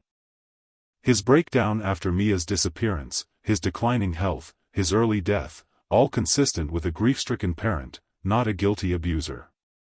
Louise Harper and Henry Collins had stolen a child based on misinterpreted bruises and an overactive imagination fueled by righteousness. They destroyed 2 families, the Thompsons, who'd lost their daughter, and unknowingly, Mary herself, who'd lost her true identity. This is going to destroy people's understanding of the case, Eleanor said, reviewing all the evidence spread across Perkins's office. For 50 years, everyone assumed Henry Collins was a predator, a murderer. But he was, what? A misguided accomplice to a kidnapping that was meant to be a rescue? He was still a criminal, Perkins said firmly. Regardless of his intentions, he kidnapped a child, helped falsify documents, destroyed evidence, and fled when the investigation heated up. His motivations don't absolve him. But they complicate him. They complicate everything. Eleanor rubbed her temples. And the Carlsons, Robert and Helen, they raised Mary with genuine love. Helen's journal makes that clear. They fed her, educated her, gave her a stable home. But they also stole her identity and kept her from her real family. Morally complex doesn't mean morally acceptable, Perkins said. A crime was committed. Multiple crimes. And a mother suffered for 53 years because of choices these people made, however well-intentioned they believed themselves to be. Eleanor nodded slowly, already crafting the story in her mind. This wasn't a simple tale of good versus evil. It was something messier, more human, more tragic. It was the story of people who'd convinced themselves they were heroes while committing an unforgivable act. 6 weeks after the DNA confirmation, Eleanor's article appeared on the front page of the Philadelphia Inquirer. The girl who was saved and stolen, the Mia Thompson case. The piece detailed everything, the 1957 disappearance, the failed investigation, Margaret's 53-year vigil, the DNA discovery, and finally, the truth about what had really happened.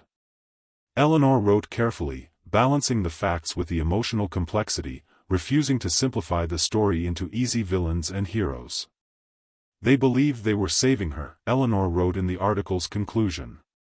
Louise Harper, Henry Collins, Robert and Helen Colson, they convinced themselves that taking Mia Thompson from her family was an act of protection. But intention doesn't determine impact. While they raised Mary Colson with love and care, they simultaneously inflicted immeasurable pain on Margaret and Thomas Thompson, who died never knowing what happened to their daughter. The question that haunts this case isn't just, what happened, but, who deserves forgiveness? Can we condemn people who genuinely believed they were preventing child abuse, even though they were wrong? Can we forgive them for the decades of suffering they caused? These are questions without easy answers. But what remains clear is this: Mia Thompson deserved to grow up knowing her real name, her real family, her real history. That choice was taken from her by people who had no right to make it, no matter how noble they believed their intentions to be. Today, at 58 years old, Mary Colson is learning to become Mia Thompson again. And Margaret Thompson, at 88, is finally getting the answer to a question she's asked for 53 years. What happened to my little girl? The answer is both heartbreaking and miraculous. She survived. She's alive. She's coming home. The article went viral within hours, sparking national debate about vigilante justice, the complexity of kidnapping cases, and the long shadow of good intentions gone catastrophically wrong. But for Eleanor, sitting at her desk as messages flooded her inbox, only one thing mattered. Tomorrow, Margaret Thompson would meet her daughter for the first time in 53 years. And Eleanor would be there to witness a reunion that had seemed impossible for half a century. The meeting was arranged for a Thursday afternoon in late June, almost exactly 53 years after Mia Thompson had disappeared.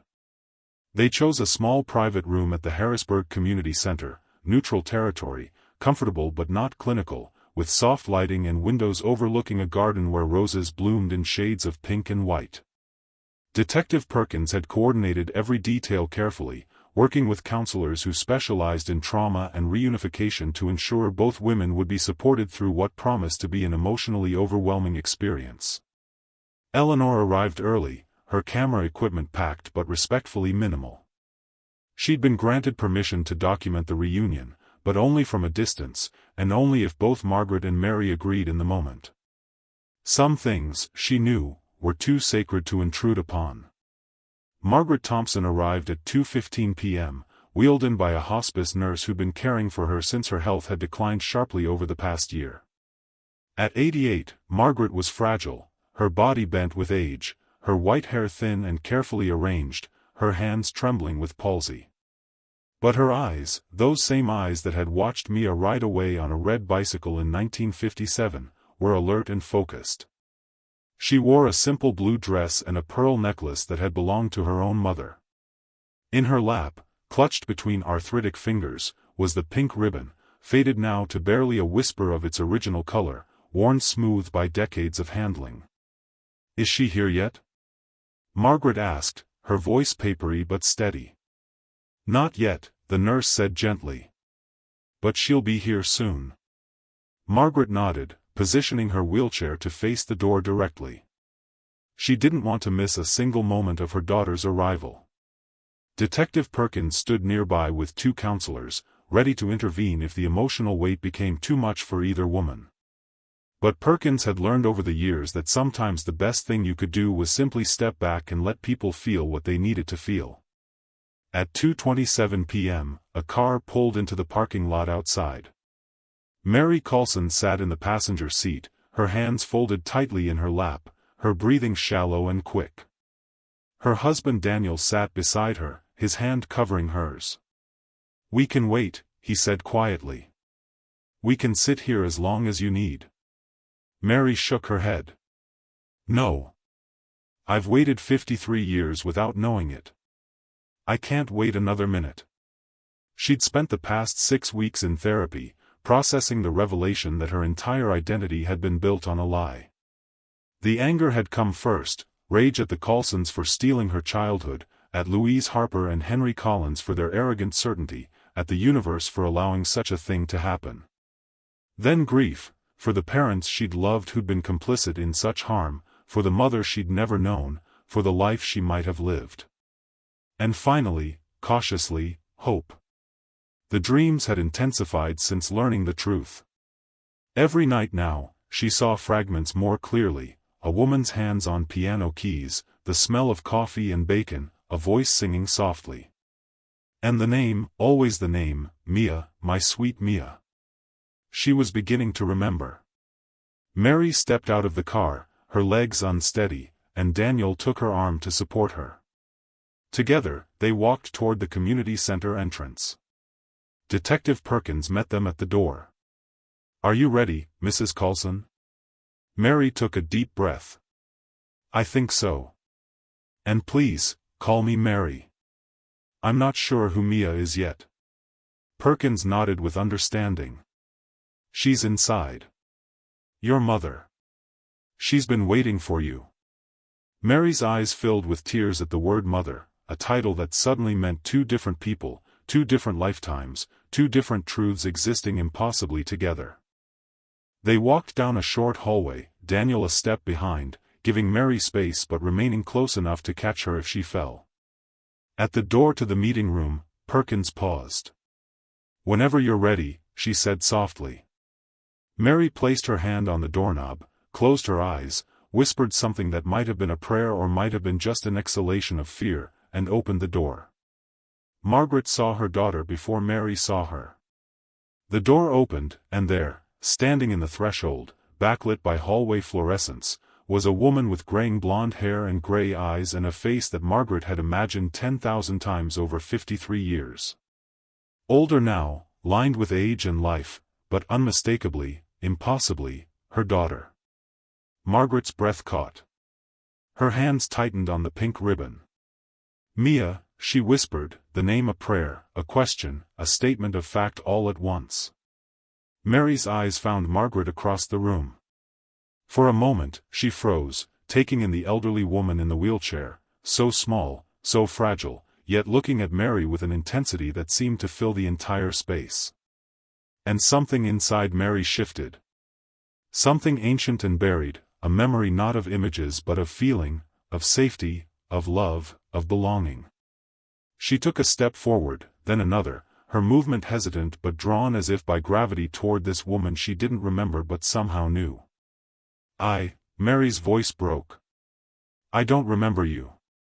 I'm so sorry, I don't remember." "It's all right," Margaret said, her own voice trembling. "I remember enough for both of us." They closed the distance slowly, carefully, as if afraid that moving too quickly might shatter the moment into unreality. Mary knelt beside the wheelchair, bringing herself to eye level with Margaret, and for a long moment, they simply looked at each other. Margaret lifted one shaking hand, reaching toward Mary's face, stopping just short of touching as if asking permission. Mary nodded, tears streaming down her cheeks. Margaret's fingers brushed Mary's cheek, gentle as a whisper. "I knew," she said softly. "I knew you were still alive. Everyone told me to let go, to accept that you were gone. But a mother knows. Somehow, a mother knows." Mary's hand came up to cover Margaret's, pressing it against her cheek. "I had dreams," she said through tears. "Of piano music. Of maple trees. Of someone calling me Mia. I thought they were just. I didn't know they were memories." "You were so young," Margaret whispered. "Only 5. I'm amazed you remember anything at all."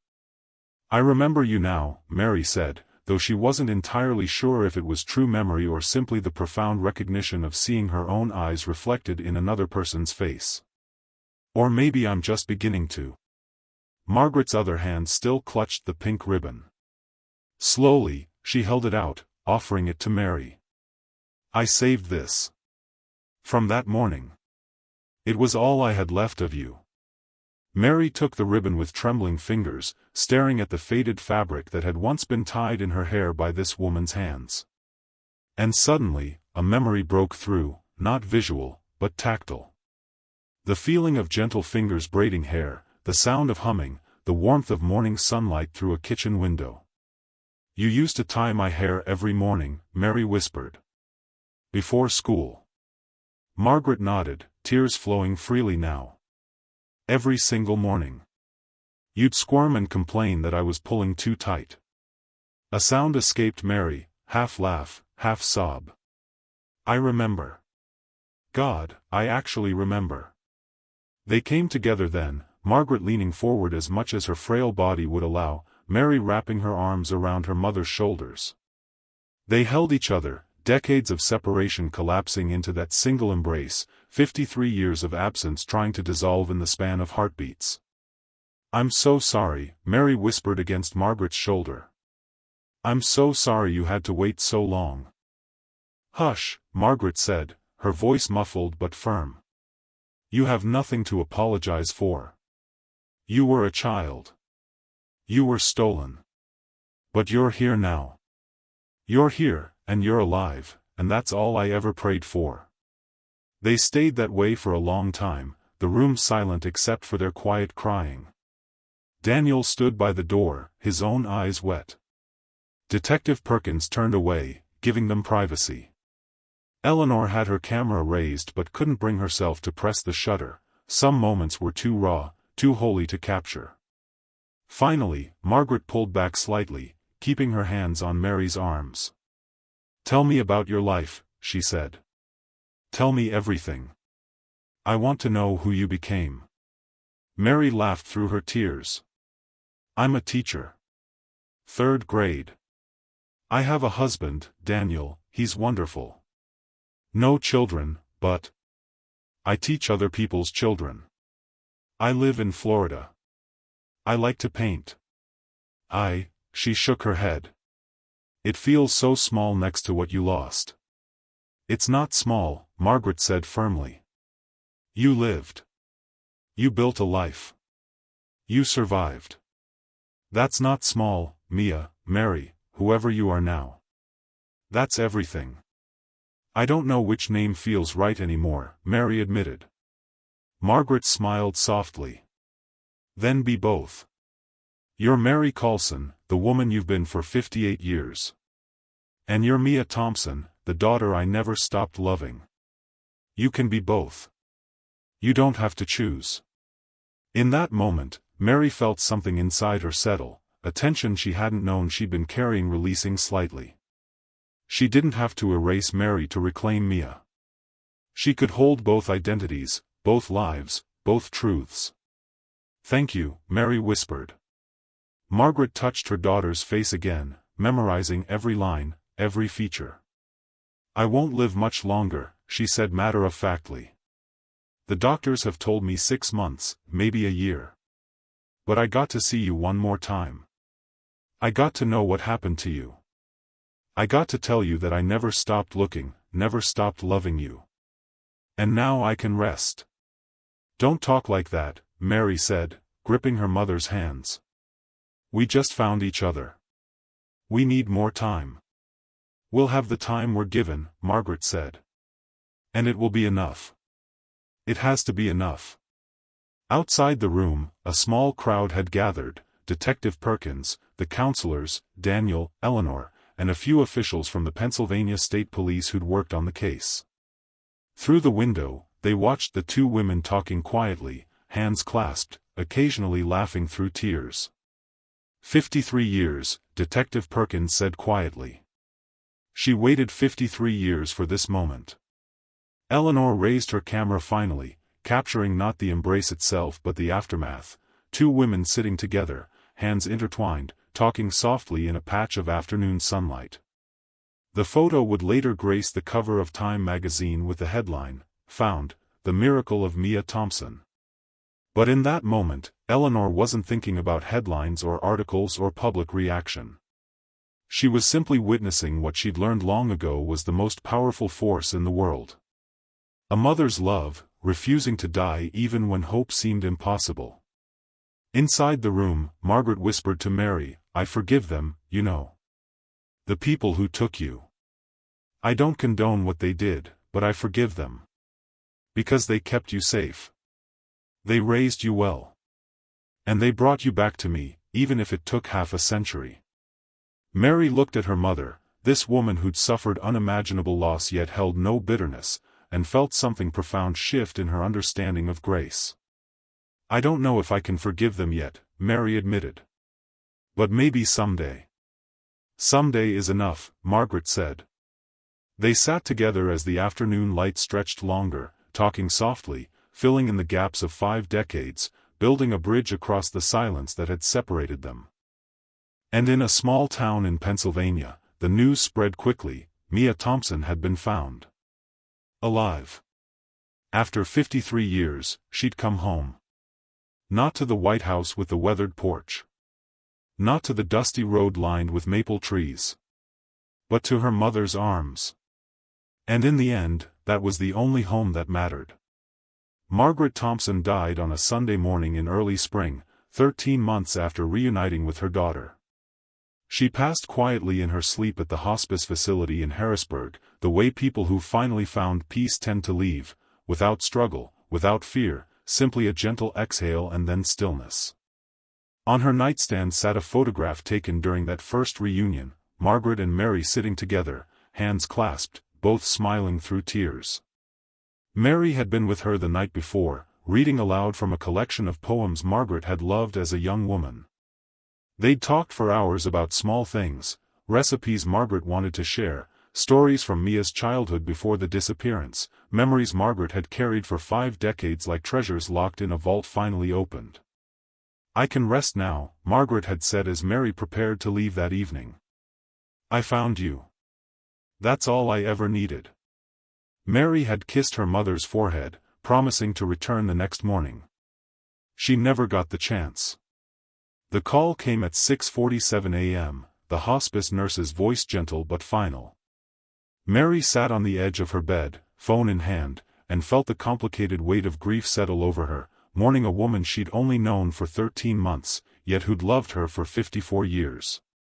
Daniel held her as she cried, and between sobs, Mary whispered, "At least she knew. At least she got to know what happened to me." It was, in the end, the only comfort available. The funeral was held on a Thursday afternoon in Mill Creek, Pennsylvania. Margaret had requested in her will to be buried there, in the cemetery on the hill overlooking the town where she'd raised her daughter, where she'd lost her daughter, and where, in a way, she'd found her daughter again. The service was small but well attended. Eleanor Reed came, along with Detective Perkins and several members of the cold case team who'd worked to solve the mystery. Local residents who remembered the Thompson family arrived in quiet solidarity. Reporters stood at a respectful distance, cameras ready but subdued. Mary stood at the graveside in a black dress, her husband beside her, holding the same pink ribbon Margaret had clutched for 53 years. The wind lifted her hair gently as the pastor spoke about faith, perseverance, and love that transcended time itself. When the service concluded and others began to drift away, Mary remained. She knelt beside the freshly turned earth, running her fingers across the temporary marker that would eventually be replaced with a proper headstone. The engraving had been carefully chosen. Margaret and Thompson. 1921 to 2011. Beloved wife, mother, and keeper of hope. She never stopped believing. Mary pulled the pink ribbon from her pocket, the fabric soft and fragile from decades of handling. She tied it carefully around a bouquet of white lilies, Margaret's favorite flower, and laid it gently on the grave. "I'll carry your story forward," Mary whispered. "I promise. You didn't wait in vain." The wind answered with a soft rustle through the cemetery trees, and Mary could almost hear her mother's voice, "I know, my sweet Mia. I know." 3 weeks after Margaret's funeral, Detective Sarah Perkins filed the official report that closed case 57MC00004. She sat at her desk in the cold case division, the thick file spread before her, decades of investigation reports, witness statements, Margaret's letters, forensic analyses, and finally, the DNA confirmation that had solved everything. With deliberate strokes, she typed the final entry. Case status, resolved. Victim status, located alive. Resolution date, July 8, 2011. Summary: Mia Thompson, missing since June 12, 1957, was located alive in Jacksonville, Florida, living under the assumed identity of Mary Coulson. DNA evidence confirmed her identity. Victim was kidnapped by Henry Collins and Louise Harper under misguided belief they were protecting her from abuse. Victim was raised by Robert and Helen Coulson with falsified identity documents. All perpetrators deceased. Victim reunited with biological mother Margaret Thompson in June 2010. Mother deceased March 2011. Case officially closed. Perkins printed the report, signed it, and filed it away. Then she walked to the evidence room and retrieved the small cardboard box containing the original case materials, the photographs, the soil samples, and the tiny fingernail fragment that had changed everything. She held the evidence bag up to the light, staring at the barely visible crescent of keratin that had waited 53 years to tell its story. "Thank you," she said softly to the fragment, to the case, to the universe that had finally allowed justice and truth to converge. Then she sealed the box and marked it for permanent archive. File 57MC00004 would never be opened again, except by historians and researchers studying how cold cases could be solved with modern technology and relentless determination. The case was closed. But the story was just beginning. Eleanor Reed's book, Before the Ribbon Fell, The Mia Thompson Story, was published in October 2011. She'd spent 18 months writing it, conducting hundreds of additional interviews, obtaining access to Helen Coulson's journals, and crafting a narrative that honored both the complexity of what had happened and the dignity of everyone involved. The book refused simple villains, instead presenting Louise Harper, Henry Collins, and the Coulsons as flawed humans who'd convinced themselves that wrongdoing could be righteousness. The final chapter focused on Margaret's vigil, her unwavering faith, and the 13 months she'd spent with her daughter before death claimed her. Eleanor dedicated the book to Margaret Thompson, who taught us that hope is not foolishness, and to every parent still waiting. The book debuted at number 3 on the New York Times bestseller list and remained there for 42 weeks. It won the Edgar Award for Best Fact Crime and was optioned by a major studio for film adaptation. But more importantly, it sparked a national conversation about cold cases, missing children, and the importance of never giving up on the disappeared. Eleanor donated a portion of the proceeds to the National Center for Missing and Exploited Children, and used her platform to advocate for better funding of cold case units across the country. Mia Thompson's case shows us that no case is too old to solve, Eleanor said during a television interview. Technology advances. New eyes see old evidence differently. And sometimes, all it takes is one person who cares enough to look again. In the summer of 2012, Mill Creek, Pennsylvania unveiled a memorial in the town square. It was a simple but powerful installation, a bronze sculpture of a child's bicycle leaning against a maple tree, with a plaque at its base that read, "In memory of all missing children. And in honor of Mia Thompson, who came home after 53 years. For every child still waiting to be found." The dedication ceremony drew hundreds of people, townspeople, journalists, families of other missing children who came seeking solidarity and hope. Mary stood at the front of the crowd, her hand resting on the bronze bicycle seat, tears streaming down her face. She'd been invited to speak, and after a moment of gathering herself, she stepped up to the microphone. "My name is Mary Coulson," she began, her voice steady despite the emotion. "But I was born Mia Thompson. I lived 2 lives, one stolen from me, one built on a lie. For 53 years, my mother Margaret Thompson waited for me, never knowing if I was alive or dead, never stopping her search despite everyone telling her to give up." She paused, looking out at the crowd. "I can't get those years back. I can't undo what happened. But I can honor my mother's memory by making sure other families don't have to wait as long as she did. I can use my story to remind people that missing children are never just statistics, they're daughters, sons, siblings, and friends who deserve to be found. The crowd applauded, and Mary continued, I'm dedicating the rest of my life to advocating for missing children. I'm working with the National Center for Missing and Exploited Children, with cold case units across the country, and with families who are still waiting. Because if there's one thing my mother taught me, it's that hope is never wasted. Even when it seems impossible. Even when decades pass. Hope matters. She placed her hand on the memorial plaque.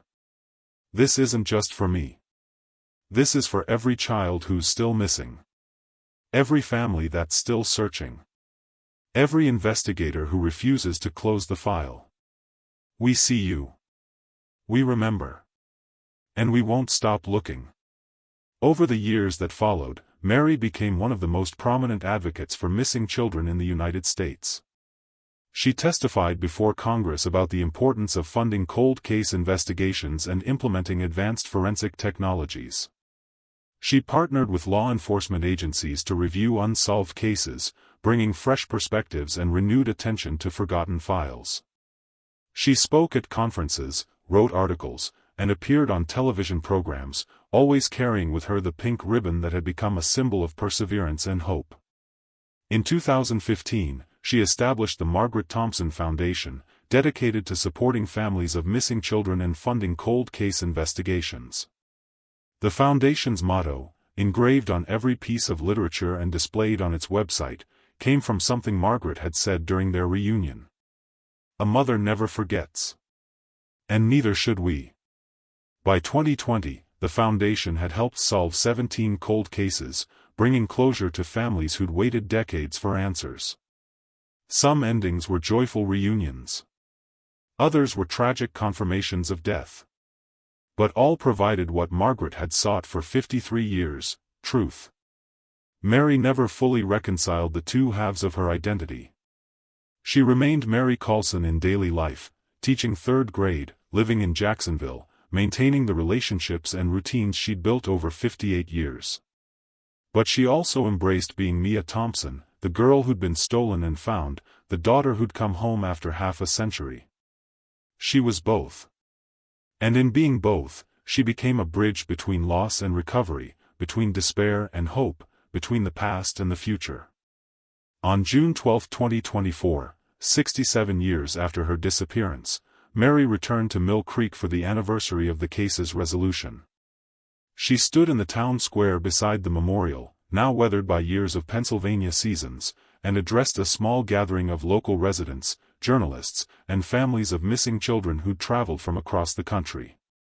67 years ago, I rode my bicycle down a dirt road, wearing a pink ribbon in my hair, Mary said, her voice carrying across the quiet square. I didn't know that morning would change everything, for me, for my family, for this town. I didn't know I'd lose my identity, my history, my name. She paused, her hand resting on the bronze bicycle. But I also didn't know that a single mother's determination could survive 53 years. That a journalist's curiosity could reopen a case everyone else had abandoned. That a fingernail fragment no bigger than a crescent moon could hold the key to solving an impossible mystery. Mary looked out at the crowd, her gray eyes, Margaret's eyes, reflecting the afternoon sun. My story reminds us that nothing is truly impossible. Cases that seem hopeless can be solved. Children who've been missing for decades can be found. And love, a mother's love, can transcend time, distance, even death itself. She reached into her pocket and pulled out the pink ribbon, now permanently preserved in a protective case. This ribbon represents more than my story. It represents every missing child still waiting to be found. Every family still searching. Every cold case that deserves another look. Mary held the ribbon up to the light. Sometimes, she said, her voice thick with emotion, it only takes a fingernail to uncover a lifetime of truth. And sometimes, truth is the only closure we need. The crowd stood in silence, honoring the weight of her words, the miracle of her survival, and the memory of Margaret Thompson, a woman who'd never stopped believing in the impossible. As the sun set over Mill Creek, casting long shadows across the memorial, Mary whispered a final prayer for all the children still missing, all the families still waiting. May you be found. May truth prevail. And may hope never die. The wind stirred the leaves of the maple trees, carrying her words into the Pennsylvania evening, where they joined the countless prayers spoken over decades, all asking for the same thing. Bring them home. In today's America, where issues like missing persons, human trafficking, and domestic violence still exist, the Mia Thompson story reminds us that every piece of evidence, every datum, no matter how small, can save a life, if properly preserved, and if someone is patient enough not to let go. It also demonstrates the vital role of DNA genealogy, not merely a scientific tool, but a bridge connecting people to justice, past to present. Yet, the deeper lesson lies in how society confronts pain, not by exploiting it for curiosity or sensationalism, but by transforming it into motivation to improve the legal system and protect the vulnerable. For every American today, the message of Mill Creek is clear. Believe in the value of memory, in the power of community, and in our ability to correct the mistakes of the past with truth, compassion, and technology used for the right purpose. Thank you for joining us on this journey of more than half a century to restore justice for Mia Thompson, the little girl from Mill Creek, all those years ago. If you believe there are still truths waiting to be uncovered, please subscribe to the channel so we can continue exploring revived cold cases together in the next.